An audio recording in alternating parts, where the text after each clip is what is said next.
you're a sky, 'cause you're a sky full of stars. I'm gonna give you my heart. What up, everybody? Happy Thursday. What is it? Thursday? No, it's Wednesday. Wednesday night. Not used to this. Only being used to be on a Sunday night, man. It's a weeknight. Wednesday night. What's up, everybody? Super excited for you all to be here. I'm pumped for tonight. I'm so freaking pumped for tonight. Because tonight is gonna be golden. Who's excited for tonight? I see Aldo. We have another underwriting ninja in here with Aldo in the chat. What's up, El, Mohammed, Terry, Jen, Matt, Jabs, Andrea, Isaac.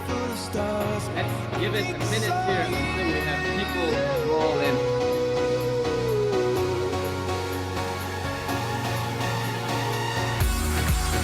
Let's freaking go, man.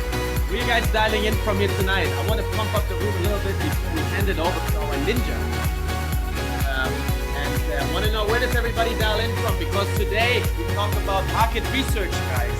We talk about specific markets. So we want to know, what market do we have here tonight? Cause you're a sky, cause you're a sky full of stars. Chattanooga. I wanna die in your arms. What's up, Matt? Florida. Love it. Oh, another Chattanooga. Oh, convenient. Hello, brother. Dallas, Texas. Grant, what's up, brother? Palm Springs, California. Super excited today, man. I want to hear your feedback at the end of the Zoom. I want to hear all you guys' feedback. But I saw the slide deck, guys. And honestly, I'm excited to get educated again. Go. All right, let's give it a couple of minutes, guys. We have more people rolling in, and then we get crazy.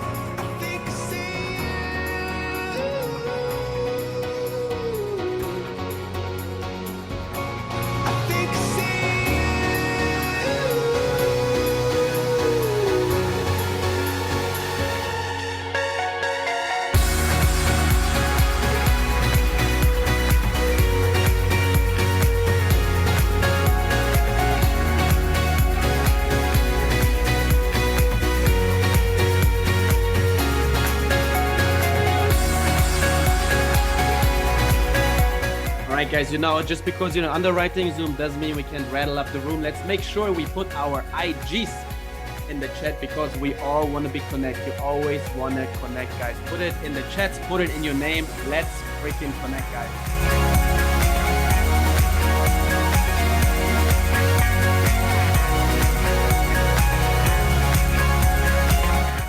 What's up, Andrea? Be like Andrea and put your info in there.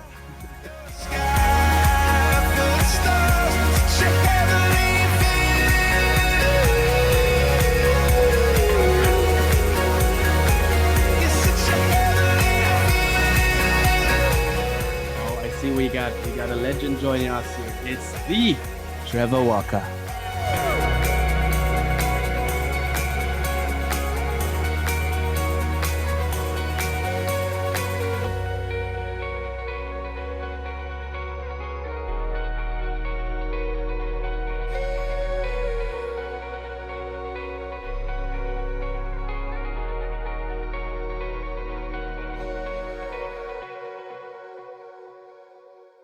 All right, guys, let's get it started. Welcome, everybody. It's 8:01. We want to get started a little faster here as we do on our activation Zooms, because tonight we're not here to activate you, because I hope you're still activated, actually. Although we didn't have an activation Zoom on Sunday, maybe you guys are just on a stretch, on a thirst. You're quenching the activation. But nevertheless, I tell you, although we talk about underwriting here tonight, trust me, I am highly convinced that our underwriting ninja is gonna activate you here tonight with his underwriting skills and what he has to share here tonight, guys. Before we get started, Trevor, how excited are you about tonight? Oh man, dude, I'm unbelievably pumped because Victor into the G kind of just floats around in the background, but now he's got the spotlight And I'm super excited for him because I know he's going to absolutely crush it tonight. Exactly. We're super excited, super pumped. Let's get cranking, guys. You know, we always want to have it structured. We're only going to be here for 60 minutes, okay? We want to hold, especially moving forward, our weekly Zooms to only 60 minutes because, you know, we want to be concise, we want to be efficient, and we want to be focused. And we only have so much time, right? We all have families, we all have jobs, we all, not all maybe, but most of us have kids. So we want to know what we get into. 60 minutes is what we're shooting for tonight. And here's today's agenda, guys, the nice corporate-ish agenda. I hope you all appreciate it. So we're going to talk real quick, 30 seconds about the ecosystem. And then we talk about who is Victor and G. Victor will introduce himself. You all should know about him because I feel like Trevor and I always blah, blah so much that he doesn't get enough spotlight and enough credibility and credits and whatever. But really, he's the brains behind the operation, guys. And then we go into the meat and butter of today, the educational content, which is the market research. All right, how to identify. I forgive you. Did he say meat and butter? Yeah, you know, I'm German, man. I just make up my own sayings. Works for you, bro. And it seems to work. Look, I see a couple smiles, at least a handful. By the way, guys, turn on your cameras. We'd love to see your faces. And you want to get known too, right? Face to face is always better than face to black screen or face to wall. But we get into the educational content. Victor's going to take it away with his presentation. And then we do an open Q&A based on how much time we have. Put questions in the chat, guys. We'll try to help Victor in navigating those questions. He'll also have a look at those questions, but we want to make sure that the Q&A is at the end. That way we can ensure that we have a consistent flow going through the content. And we're always happy, not we, Victor is always happy to go back and review something in the Q&A section. All right.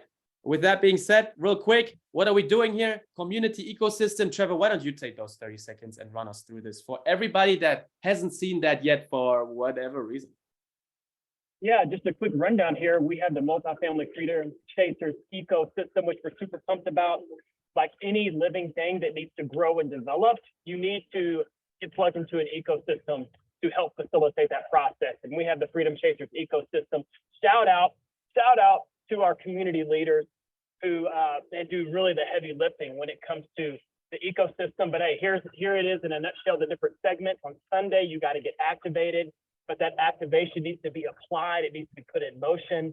That's where you can jump into the Broker Talk Zoom with Eddie Charger and Billionaire Pete. And then you jump into NAC and Underwriting on Tuesday. You got to learn how to quickly underwrite deals in order to take it to the next step, which is advanced underwriting, which is why we're here today. And then, of course, we have the awesome power couple, the Freedom Chasers Community, Jerry and Shelly Miles, with the Finance Zoom on Wednesday. So that's the ecosystem. Get plugged in and help facilitate your growth and development on your chase for freedom in the multifamily space. That's right. That's exactly it. Crisp and concise. Maybe, I don't know if that's a saying, but I'm just going to make it one now. All right, with that, the two of us are going to shut up and we turn it over to the main event of the night, to our underwriting ninja, Victor, and to the G. Victor, the stage is yours, brother. Here you go. Let me see here. I almost feel like Victor needed some intro music, man. Can you guys hear me? Can you guys see my screen? Yes, sir. All right. So Let's hey, put everyone. some fires in the chat as excitement actually for Victor. So he gets a little rattled up. I think maybe he needs some energy. Let's pump up the chats here to get him a little bit fired up as well. Maybe even charged up. I see Eddie Charger in there. Maybe we electrify the Zoom and the community here right now.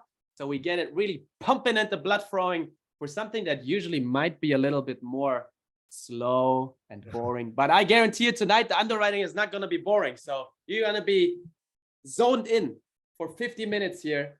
And now I'm really going to shut up. Let's go, Victor. All right. Yeah. So, hey, everyone. Thanks for joining this first advanced underwriting Zoom.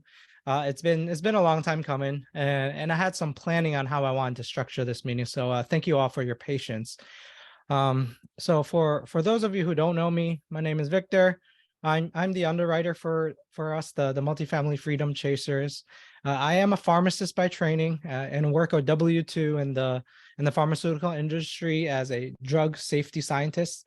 And also like Marcel and Trevor, I'm also married, and I also have 2 boys. Just a fun fact, I'm also a badminton player. So that's a bit about me. A lot of you have probably been with us in my 3-part series of how to get started in multifamily underwriting. If not, please go check out our YouTube. You can Google us, YouTube Multifamily Freedom Chasers. Just a shameless plug. Please like and subscribe to our YouTube. I also want to preface that you guys have hyped me up as this ninja underwriter, but truth is I'm still learning as well. A mantra I have, and we should all have, is to become a student and remain a student. There's just so much to learn in this world, and the world is always changing, so we must always be learning. And then as we remain students, become a contributor. Take the things that we've learned and contribute to society. Help those that need the help that you've with the stuff that you've learned. And also, as a result of being a contributor, you can become a leader.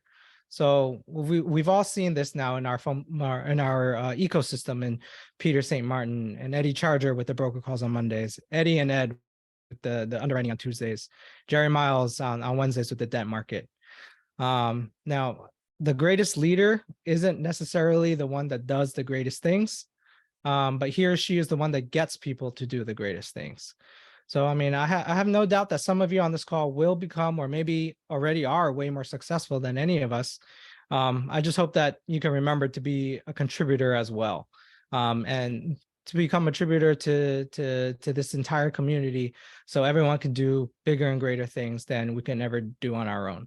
So that's also what I'm hoping that I'm doing here today, providing you with information that I've learned from several mentorships and being rooms that you guys aren't in. So right, okay, so enough about that. Back to why we're here. So I wanted to start off this series of advanced underwriting by first asking you all a question. So assuming that you guys have all the relationships to have the ability to close, what is the single most important thing about a deal? So just let me know what you guys think. Type it out in the chat.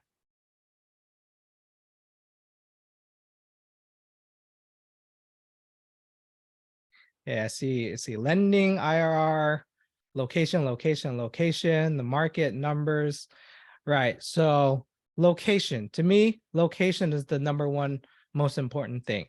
So that's why I want to start off this underwriting series by discussing underwriting the market, because the market is what drives the success or failure of your business plan. So when you buy a property, you're married to the location and the market. You can change the property by doing renovations and try to bump it up a class, but you're still stuck with the location and the people that live in that location. So you need to do research and underwrite the market, because this data gives you the data to make some of the assumptions when you are underwriting in a deal, which I talked about in that 3-part underwriting series a couple months ago.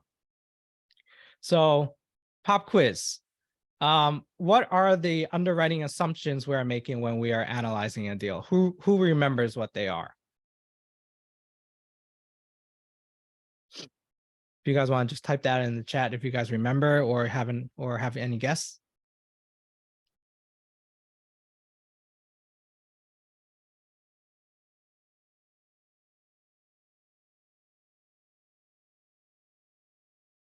Is a little quiet there, so maybe you guys should review some of the review the 3-part series. So the 6 underwriting assumptions are projected rents, vacancy, that's total and economic, so that's physical and economic, income and expense growth, interest rates, and your loan to value, and exit cap rate. And 3 of these are market specific. And these are your projected rents, your vacancy, and the exit cap rate. So now I hope that you guys can see how you need to understand the market to truly underwrite your deal.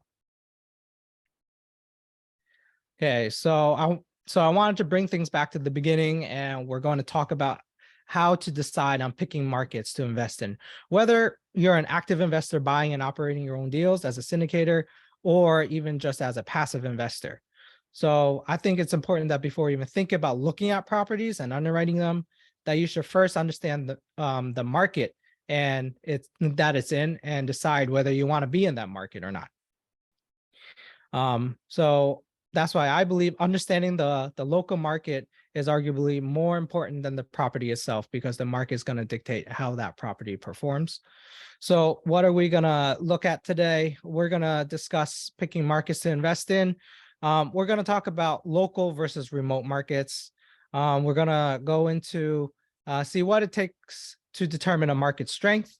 I'm actually going to show you everything you need to do in order to complete a market analysis on a very high level. Then what market dynamics should you consider? Then, of course, it all starts with jobs, but what kind of jobs?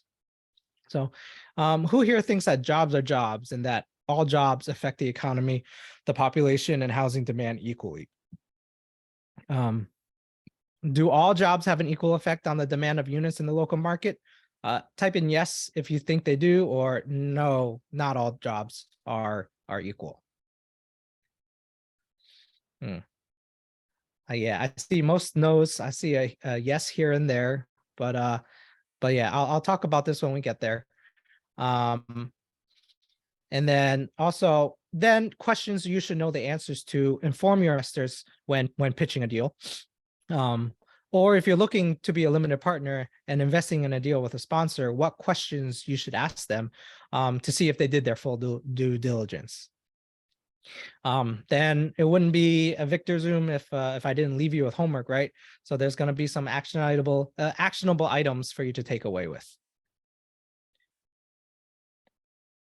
So local versus remote. So let's first talk local.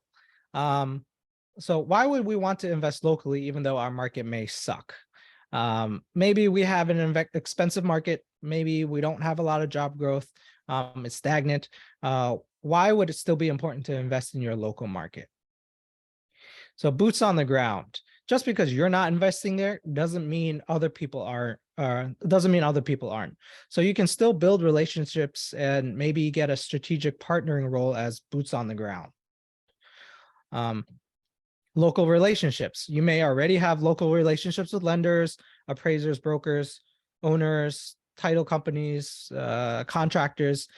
You can build these local relationships by going to real estate investment groups, RIA meetings, maybe attending the Chamber of Commerce meetings, any other live events that's local to you so you can learn about the market. You live in the market, so it's easy for you to travel around and visit all the properties. Not necessarily go into all the properties, maybe just drive through the parking lots, take a look, drive by. Even if it's just a small 5-unit, you can still drive by and see it on the outside, see what's going on around it. You know the lay of the land, driving around, looking at the different properties, see what's around them. Even though it might not be an attractive market, but it's the easiest to get started.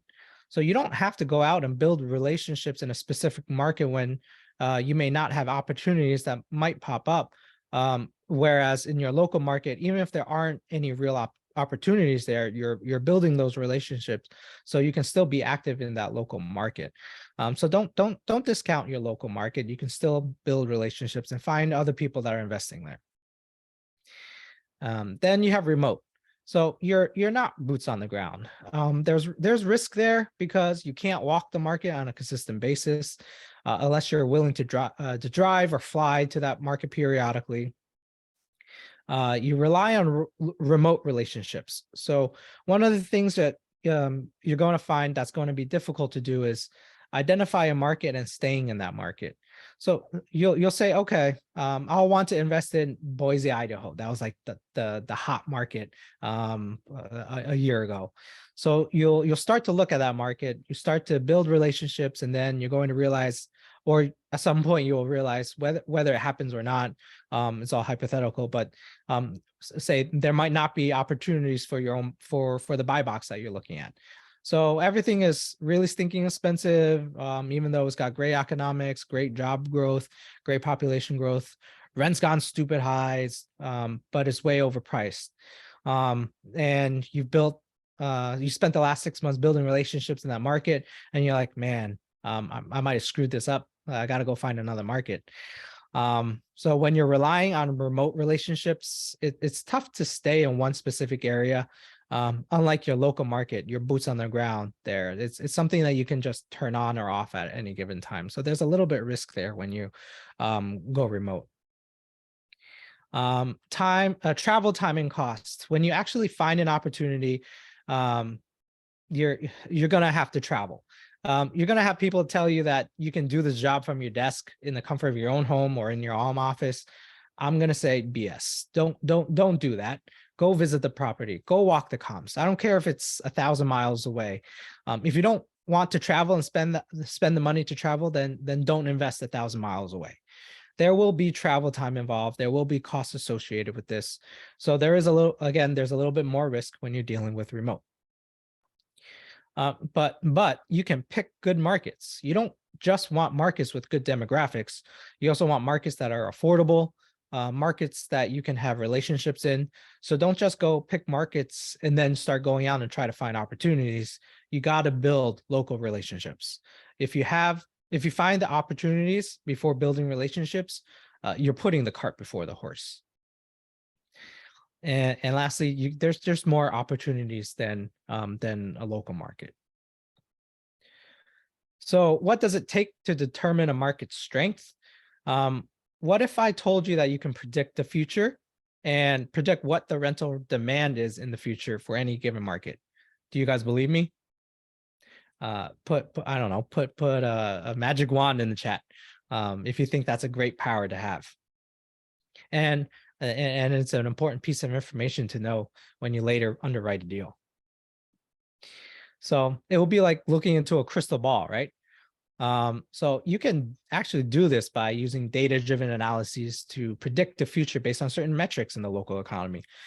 You just need to figure them out and keep your ears open for what's happening in the news. So first, you need to do what's called an economic-based analysis in order to determine the future population growth. So really quickly, what is a economic-based analysis? It's a way to get a data-driven picture to understand the market by identifying what are key industries driving that local economy. So it assumes that all jobs in the local market can be classified in two categories, basic jobs and non-basic jobs. So first, we have to do a current economic-based analysis to calculate the economic-based multiplier and the population employment ratio. So real quick, the economic-based multiplier, the EBM, that's the total number of jobs in the market divided by the number of basic jobs.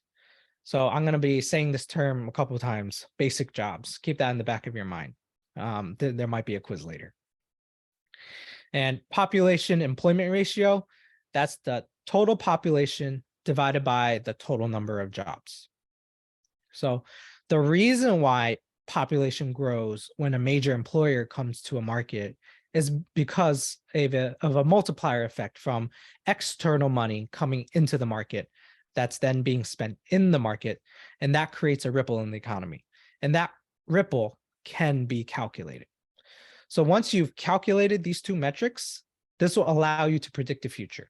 So if you found out that a certain number of basic jobs are coming to the market, you can do a future economic-based analysis and actually determine the future total employment with that economic-based multiplier. And then you can determine the future total population with the population employment ratio, which then allows you to do a future demand and supply analysis, so then you can do your future economic-based analysis, which, oh, sorry, I missed a couple of points here. So your future total employment and then your future total population. That goes to the next point here. You can do a future demand supply analysis. So we can do a current demand. So you can go in and determine what your current demand and your current supply is, see if there's a gap or oversupply, and then look at the type of jobs that are coming into the market and say, okay, we have so many jobs coming into the market. Through the economic based multiplier, that's going to create a certain number of total jobs. And then we take that number of future total jobs and multiply that by the population employment ratio. We can say now we have a demand of this much population in the future. And then how does that affect the number of households and the number of units we need? And then we do a demand supply analysis in order to do that, to get that information. We can also do what's called a shift share analysis, which is where you look at changes in employment in a local market and how it compares nationally through different periods of time. Economic base and demand supply, that's forward looking. And shift share is looking in the rearview mirror and going back and picking periods of time in the past and seeing what kind of trends we can see economically from different markets that we choose. Now, this is particularly useful as we know we are heading into a recession, and we can look back at how a particular market did in previous recessions. How many jobs were lost in basic sectors during those periods of times? If they didn't lose jobs in those recessionary periods, then based on history, this market may be, it seems like it could be resilient. So that might be a good market to invest in now. We can also do we can look at employment trends and do an employment trend analysis. This is employment and unemployment. So the Bureau of Labor Statistics provides us with the data to actually be able to do this and calculate it. And then also the market cycle position. So what position in the market cycle is the market in? You can get some supply side data like what are the current rents? What are the rents doing? Are they climbing? Are they leveling? Are they declining? Is there construction? If so, from the deliveries that were from the construction that was completed, how many are absorbing? So if they deliver 1,000 units into the market, how long does it take to absorb those 1,000 units, to lease those 1,000 units up? And then is that absorption keeping pace with the deliveries? So that's a sign of strength. So we can start to determine where on the market cycle we are currently. And then also competitive advantage. This is when a local market can produce goods or services at a local opportunity cost or cheaper than other markets in the nation. So how does this market compare to other markets for certain industry sectors, which allows us to determine job diversification? Because we don't want a one-trick pony. If your market that you're looking at is, say, like Las Vegas, I would consider Las Vegas a one-trick pony, meaning it's all about tourism, hotel accommodation, entertainment. That is a one-trick pony. Compared to something like Chicago, it has a very diverse economic market from financial sector to manufacturing to hospitality to education, healthcare. It's a very, very diverse market. And when you look at a diversification chart, you can kind of see how diverse it is. So when we do a competitive advantage, it allows us to determine that diversification. So what are the market dynamics you should consider? So first, is the market in the news? Are you hearing of economic strength or economic weakness? Are there job announcements that are coming into the market in the news? Are there layoffs being announced? These matter. Now, it isn't just that there are jobs coming to or out of the market. It's also a matter of what types of jobs. So I'll go over that in a minute. Is it a landlord-friendly state? We hear this all the time. It isn't just and it also isn't just the state, because if you look at certain areas, there are some areas. Look at Pennsylvania. Pennsylvania, it generally is a landlord-friendly state, but then you take a look at Philadelphia. The city of Philadelphia is extremely tenant-friendly, and there are a lot of hoops and hurdles in order to evict somebody. So is it an economic-friendly state? So on the economic side, Alabama is one of the most economic friendly states. Not only do they constantly go out into the world and try to find companies to come into Alabama, if you think about it, you know, that southeast area, Tennessee, North Georgia, North Alabama, that area, that's become basically like the new Detroit for automotive, because it's such an economic friendly state. So not only does Alabama bring companies there, they also create the education for employers in the workforce. So when a manufacturer moves there, not only do they get all the tax incentives, the state of Alabama will open a classroom inside the company and train all the initial employees for that company. So Alabama is very economic friendly. So is it a diverse market? We talked about this earlier. You do not want to be in a market that's a one-trick pony. And then, are there jobs coming to the market, or are there jobs leaving the market? And it's not just any jobs. You probably hear a lot of sponsors saying that there are all these jobs coming to the market, but they don't tell you what kind of jobs they are. That matters, and it matters in a big way. So, which segues us to, it all starts with jobs, but what kind?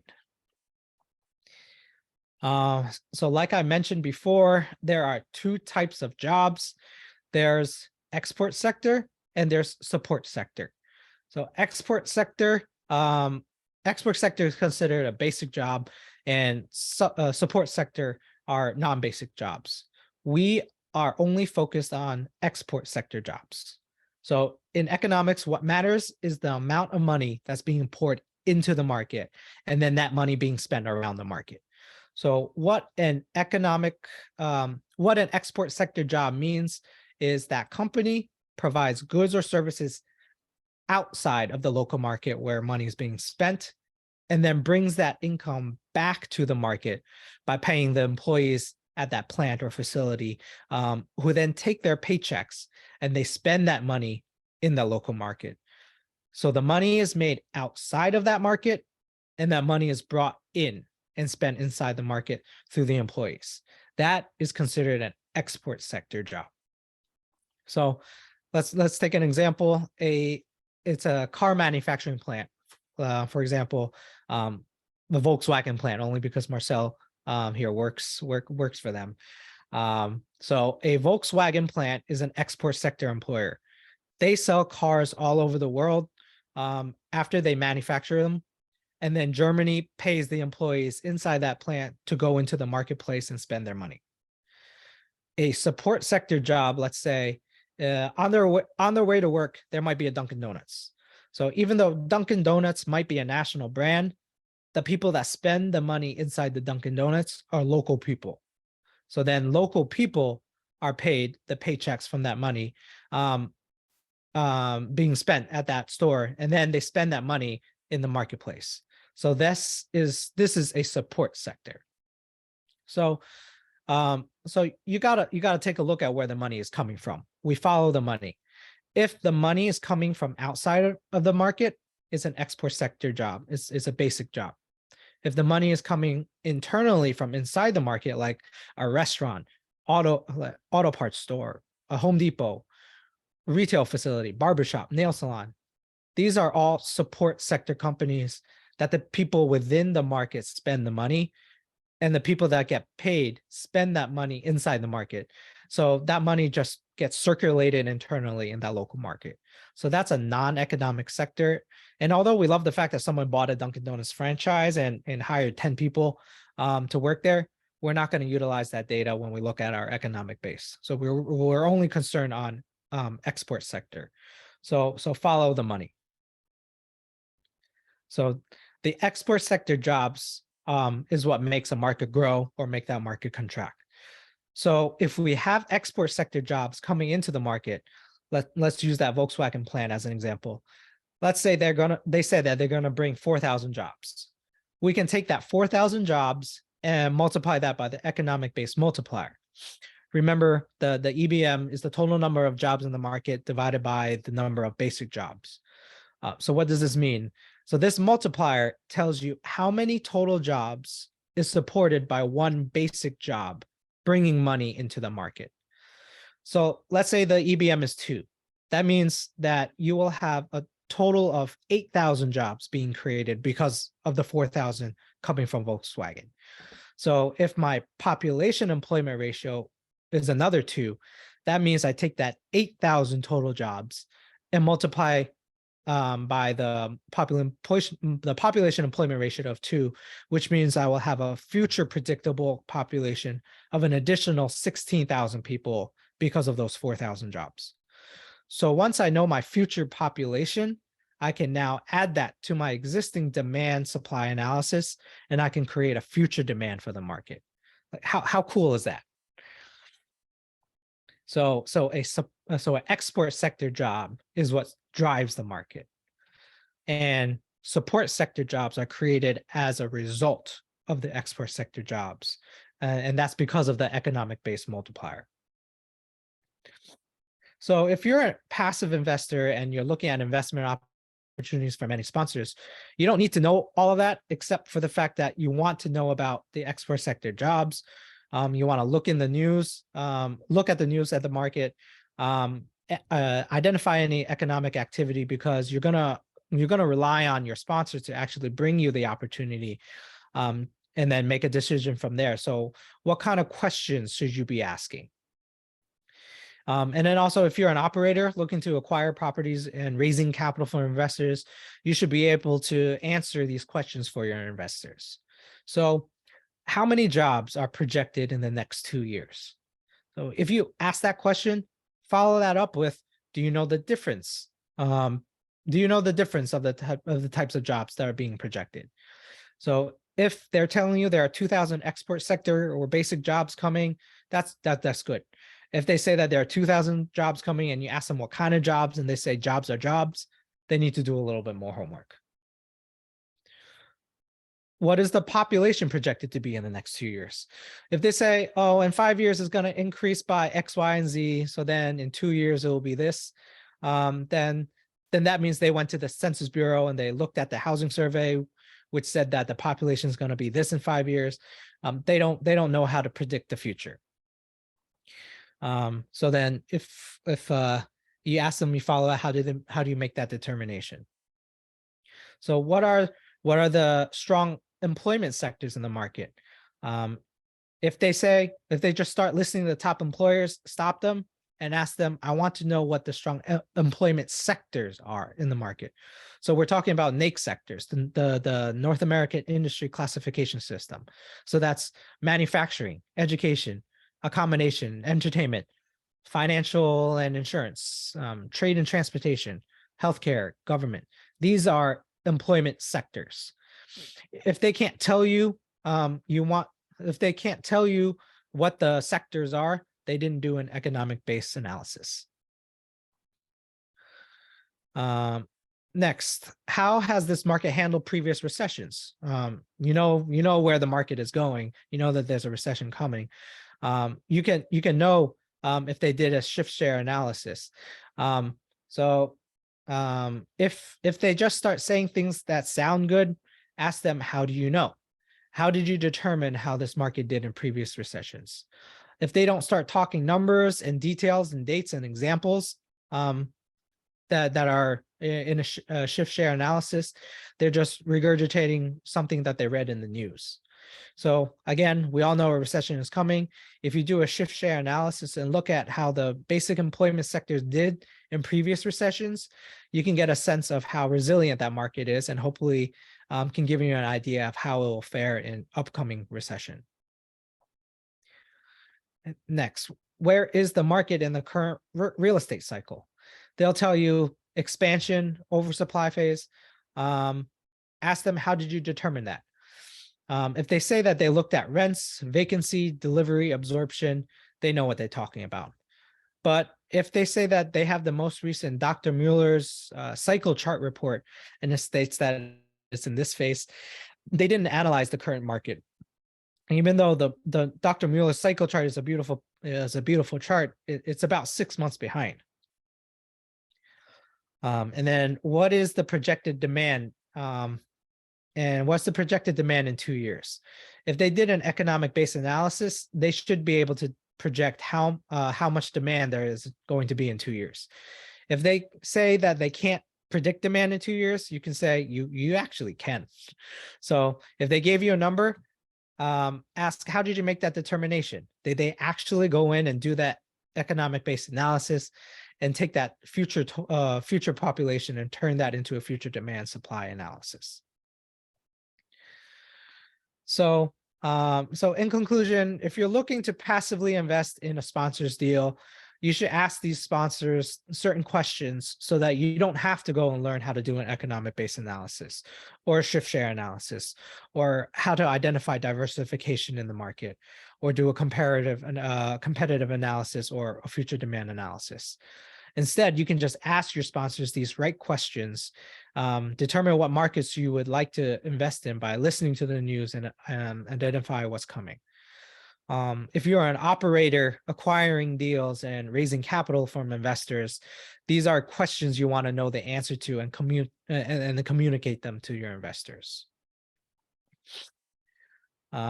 So homework, I want you to identify an MSA, or a metropolitan statistical area, or a county that you want to study. I want you to research what new jobs are coming to that market, and then see if you can tell if it's going to be an export sector job or a support sector job. And then also research basic population data on Census Quick Facts, that you want to find out what's the total population in that market, the median household income, the renter to owner ratio, and the average household size.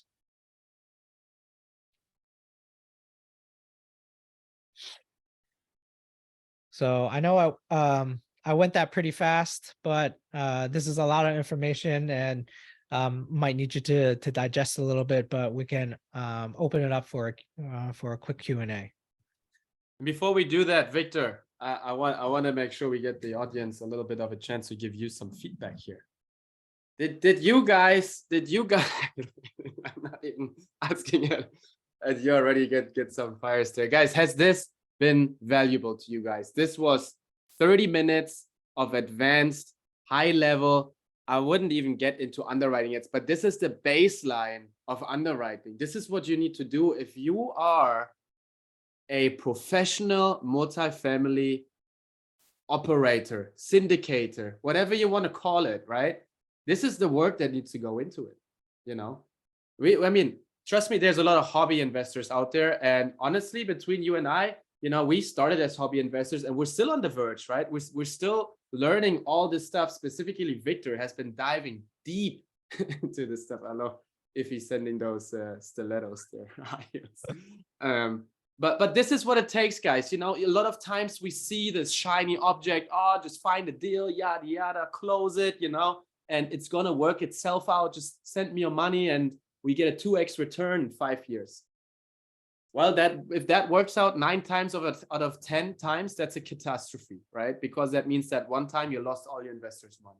And this is really what's needed, to treat your investors fairly and do the right things and make the right decision based on the right baseline, right? And this is what Victor does to us, by the way, all the time. Like when Trevor and myself come with deals around the table, Victor is going to tell us, all right, this underwriting is wrong, this is wrong, this is going to go in a different direction and everything. But that's really what you need. And to be honest with you guys, not everybody loves this. I'll be honest with you, I'm eager to see this, but I'm not the guy that would love to dive into this on a daily basis. And I don't judge you if you're not either, but you need somebody on your team that is, because this is serious stuff, guys. I would like to challenge you with something, guys, because I feel like we had now what, like 60 people here, 54 right now. I think everybody in the Freedom Chasers community needs to know this. And I don't feel very comfortable sending out people there closing deals and not knowing this kind of stuff. So guys, if you thought this was valuable, let's do the following here. We all take a picture right now. If you're on your phone, just take a screenshot. Let's take a picture right now, right here. You know, give it a little peace sign. Victor's gonna wave. Great. And now you're gonna go on IG or on our Facebook group, and you're gonna say, what are we gonna say, Victor? We're gonna say, Victor fried my brain. I don't know, something like that. All right. Victor fried my brain. Hashtag market research underwriting, something like that. All right. And we're going to put it either on IG or in our Facebook group. If you put it on IG, make sure you're going to tag Victor, because I want people to know that he's the freaking ninja and that he gets the credit he deserves and people know about it, because more people need to hear this. All right. So if you guys can just do that for Victor, that's all we ask for. And I'm going to shoot mine up here in a second. I hope you do too. But with that being said, let's run into the Q&A. And I would suggest we do it in the following manner. We just have you raise your hand. Once you raise your hand, we pull you up. Make sure you're crisp and concise. Okay, we got 20 minutes, guys. 20 minutes. Okay, let's try to get through every question like 2 to 3 minutes. I know I blah blah a lot right now, but I saw people asking questions in the chats. We can go back to previous slides and everything, no problem. But this is the time now to bring your questions. So let's start with Bibi. Hi everyone. Thank you, Victor, for the information. I noticed that you're in the Philadelphia market. I'm in the Pennsylvania market, and it's quite funny because what is obtainable in some areas is not obtainable in other areas. I would like to know your take on that, because I currently have a deal in PA, but I've been in that market for 3 years and it's been working well for me. But I'm looking for the right way to convince people to join me in that market because the returns are too good. But because people don't know it, they might not want to invest. So what do I need to do? Because the information you give are right. What do I need to do? That's one. Secondly, where do you get those informations from? Is it just from the MSA? Or you have another platform you use in getting facts? Because CoStar is not really, doesn't give you all that good information sometimes. So CoStar is a supply side data. So you can get rents, you can get what the current rents are, the effective rents are, what's the vacancy, how many units are coming online, like how many are under construction, how much is delivered. You can actually find out all this data quarter over quarter, which is amazing data. And it actually at CoStar, you can actually get all the way down to can go all the way down to 2 units, because they own apartments.com. So CoStar is actually one of the most comprehensive platforms out there compared to Axiometrics and Yardi Matrix and stuff like that. I think those are only 50 units and up. So CoStar actually can give you really good analytics data. Now, convincing investors, that is how that is a pitch, right? So how confident you are, how much market research did you do to be able to support your business plan and your returns. So all of that matters. So it's not just the property itself, it's the market itself that matters as well. So you really need to do that market analysis from the supply side to see in your particular trade area, which is, that area that is your direct competition. What is the rents doing? And then you also look at a county or MSA level to see overall how is it doing, to see basically see a trend in that entire market. But you need to do how well your property itself would do would depend on your trade area.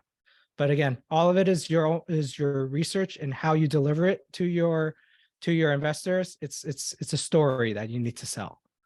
And that's something that Marcel and Trevor, we're working on as well, to be able to present a story. One is yourself in your team, and then also the property, I would say arguably maybe your own story might even be more powerful than the property itself, because what the investors are betting on, they're betting on the jockey, not the horse. And you're the jockey, you're the one that's driving the deal. And then the property itself is the horse.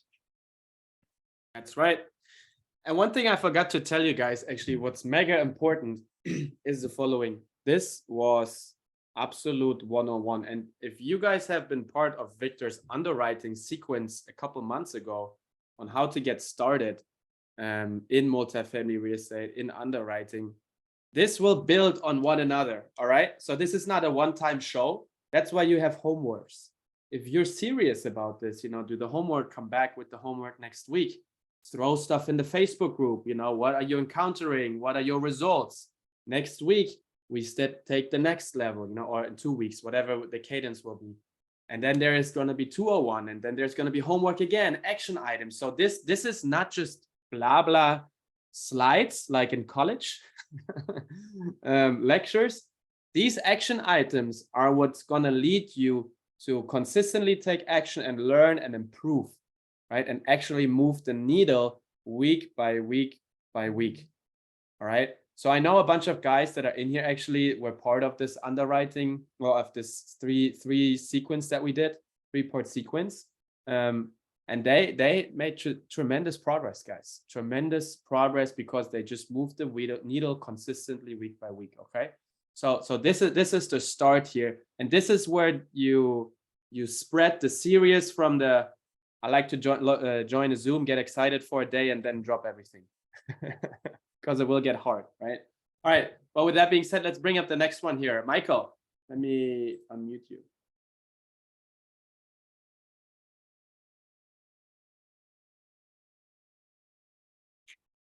Can you hear me? Yes, sir. Can you see me? Yes, sir. Oh, okay. I'm a Whiteco referral agent. I was messaging people on the chat, and I would like to know if anybody is interested in having a Whiteco agent help them buy or sell properties. But Michael, that has nothing to do with the content here tonight. Do you have a question in regards to what Victor was teaching here? No, but is there anybody here that? All right, then that's a waste of time. Let's go next. Who do we got next? Brandy. Hi, Brandy Edgecombe here from Philadelphia. Question about the data. I see you guys are mentioning Census Bureau, Bureau of Labor and Statistics, and CoStar, of course. But if you're new trying to get into this, obviously CoStar is a little expensive. Are there other data sources outside of the ones that you just mentioned that would help us come up with these ratios? I would say build relationship with people that have CoStar. There are other investors, there are brokers, there are lenders, they all property management companies. A lot of them have CoStar access. You don't have to be the one that shells out the money for that. Build a relationship with those people and you can get that information from them. We don't have CoStar. But I know somebody who does. Yeah. Be resourceful, be creative. Randy, if you have questions about that, reach out to some of our leaders and we help you to find people that have access to CoStar or guide you on how to build those relationships so that you can get that. Thank you. I think I see Gian on this call. I think he's actually in Philadelphia as well, and I think he actually has CoStar data or CoStar access. Is that right? Hey, Victor. Hey, how's it going, guys? Yeah, this is John. Yeah, I do have CoStar. I'm a broker with Marcus and Millichat.